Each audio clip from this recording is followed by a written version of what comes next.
Hello students, आज हम पढ़ेंगे ग्रेड को लेकर के बहुत से स्टूडेंट्स के मन में डाउट रहता है कि ग्रेड क्या है, ग्रेड का वर्क फंक्शन क्या है, ग्रेड को क्यों यूज़ में ले रहे हैं। तो बिफोर वी स्टार्टिंग ग्रेड और बाकी हमको एक टर्मिनोलॉजी के बारे में पता होना चाहिए जो कि है स्कैटर रेडिएशन।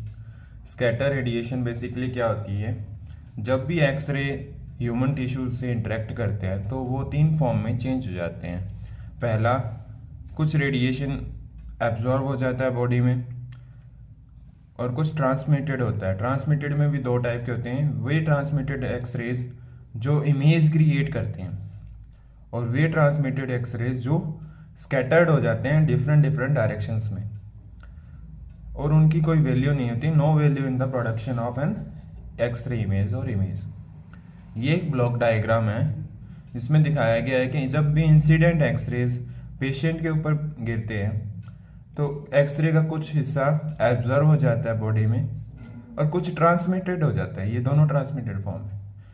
ट्रांसमिटेड में वो वाले ट्रांसमिटेड रेडिएशंस जो यूजफुल रेडिएशन है और इमेज फॉर्मेशन में हेल्प करती है, और वो रेडिएशन जो स्कैटर रेडिएशन है जो इमेज की क्वालिटी को डिक्रीज कर देती है या उसके रिजोल्यूशन को घटा देती है, उसको बोल रहे हैं हम स्कैटर रेडिएशन। सो बेसिकली क्या होता है, ये नोट है, reduce image quality increases absorb dose.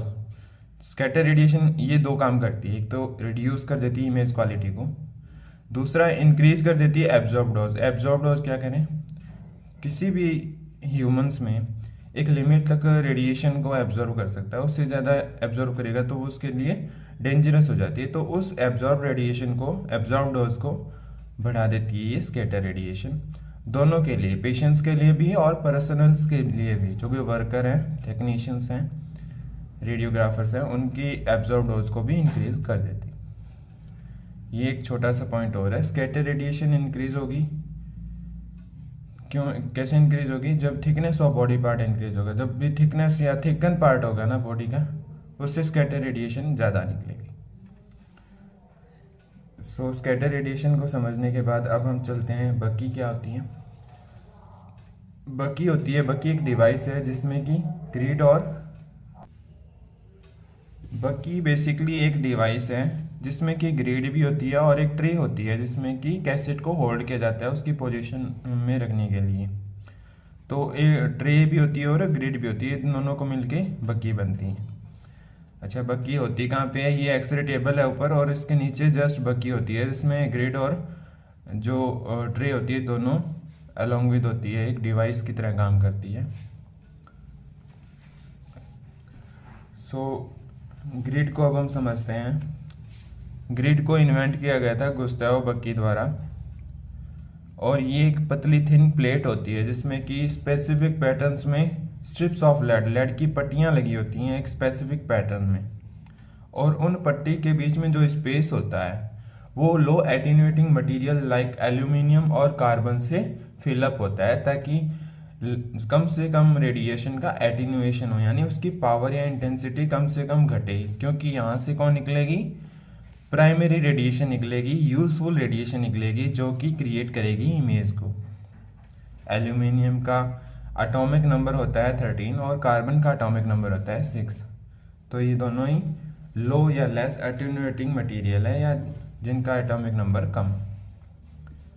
अच्छा, वर्क क्या होता है ग्रिड का, reduce the amount of scatter radiation. ये हम शुरू से भी बात कर रहे थे कि स्कैटर रेडिएशन को कम करना ही ग्रिड का काम है। अच्छा, लोकेशन कहाँ होती है ग्रिड, पेशेंट और उसके बीच में ग्रिड, और फिर नीचे नीचे क्या होती है, पेशेंट, फिर ग्रिड, और नीचे नीचे क्या होती है, एक्सरे फिल्म होती है। तो यहाँ से पहले रेडिएशन ऊपर से आएगी, कहाँ गिरेगी, पेशेंट पे, फिर कुछ यूजफुल रेडिएशन ट्रांसमिट होके ग्रिड में से निकलेगी। यहाँ पे दोनों रेडिएशन होगी, यहाँ पे दोनों ही रेडिएशन होगी 2 और 3, जिसमें यूजफुल रेडिएशन भी और स्कैटर रेडिएशन भी। और ग्रिड का वर्क फंक्शन क्या है कि ये जो स्कैटर रेडिएशन है इसको क्या कर लेगी, एब्जॉर्ब कर लेगी, और फिर जो यूजफुल रेडिएशन है वही एक्सरे फिल्म पे गिरती है और अच्छी रिजोल्यूशन की एक्सरे इमेज हमको प्राप्त हो जाती है। सो काम क्या है, reduce the amount of scatter radiation, इसको समझना जरूरी है, ये इसका मेन वर्क फंक्शन है।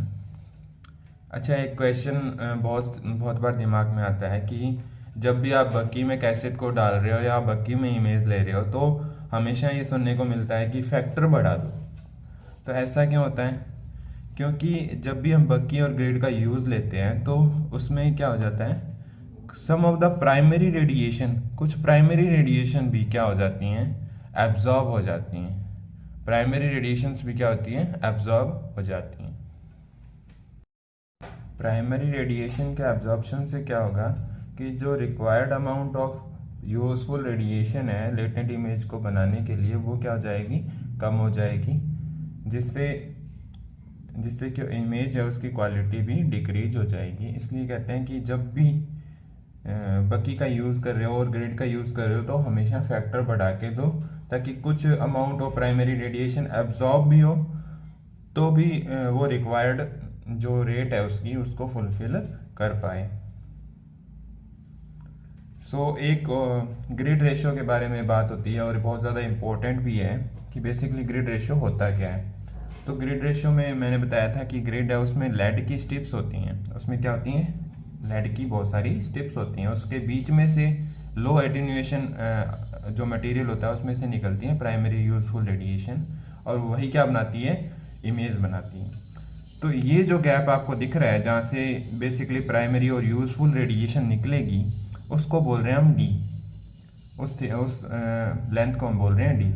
और जो लेड स्ट्रिप की हाइट है उसको बोल रहे हैं एच।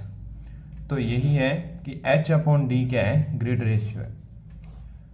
एच अपॉन डी क्या है, ग्रिड रेशियो। ये बहुत ज़्यादा इंपॉर्टेंट है, इसलिए इसको ध्यान से देखना कि एच अपॉन डी क्या है, ग्रिड रेशियो है।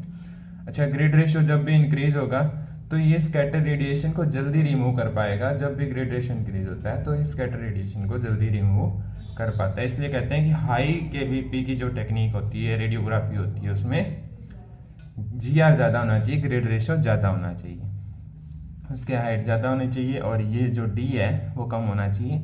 इससे स्कैटर रेट ऑब्वियस है कि यहाँ पे ऐसे ऐसे जाने वाली रेडिएशंस को ये एब्जॉर्ब कर लेगा, ज़्यादा एफिशिएंट होता है, मतलब एच अपॉन डी जिसका हाई होता है। और लो केवी की टेक्निक जो रेडियोग्राफी होती है उसमें जीआर ऑब्वियस है कम होना चाहिए।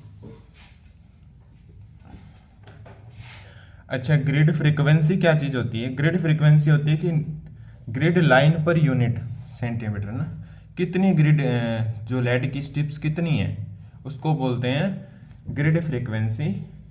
उसको क्या बोलते हैं, ग्रिड फ्रीक्वेंसी। इस आधार पे जो ग्रिड है इसको 3 भागों में बांटा गया है, लो फ्रीक्वेंसी की ग्रिड, मीडियम फ्रीक्वेंसी की ग्रिड और हाई फ्रीक्वेंसी की ग्रिड। ये पर सेंटीमीटर है, तो 1 सेंटीमीटर में जब 40 से 50 स्ट्रिप्स होती हैं लेड की तो उसको कहते हैं लो।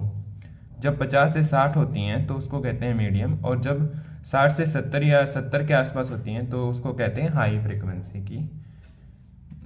Frequency grid. तो स्टूडेंट्स आज का टॉपिक था ग्रिड। आई होप कि आपको अच्छे तरीके से समझ आया होगा। कुछ नहीं है इसमें, स्कैटर रेडिएशन है, बक्की क्या होती है, ग्रिड क्या होती है, ग्रिड रेशियो क्या होता है, एंड जो ग्रिड फ्रीक्वेंसी है वो क्या चीज़ होती है। और एक ये भी आता है कि टाइप्स ऑफ ग्रिड क्या क्या टाइप्स ऑफ ग्रिड हैं। तो types of grid basically linear grid, parallel grid, crossed grid और फोकस्ड ग्रिड, ये 4 टाइप हैं। ये तो है फ्रीक्वेंसी के आधार पे ग्रिड के टाइप, और एक अलाइनमेंट के आधार पे ग्रिड के टाइप्स होते हैं, जिसमें पहला है लीनियर ग्रिड, सेकंड है पैरेलल ग्रिड, थर्ड है क्रॉस्ड ग्रिड एंड फोर्थ है फोकस्ड ग्रिड। ये 4 ग्रिड के अलाइनमेंट के हिसाब से, जो पैरेलल होगा उसको पैरेलल कह रहे हैं, जो क्रॉस्ड होगा उसको क्रॉस्ड, जो लीनियर होगा उसको लीनियर, और जो क्रॉस्ड होगा उसको क्रॉस्ड टाइप ऑफ ग्रिड कह रहे हैं। सो स्टूडेंट्स, आज का टॉपिक था ग्रिड। आई होप कि आपको समझ आया होगा। नेक्स्ट फिर मिलेंगे एक नए टॉपिक के साथ में। Thank you so much.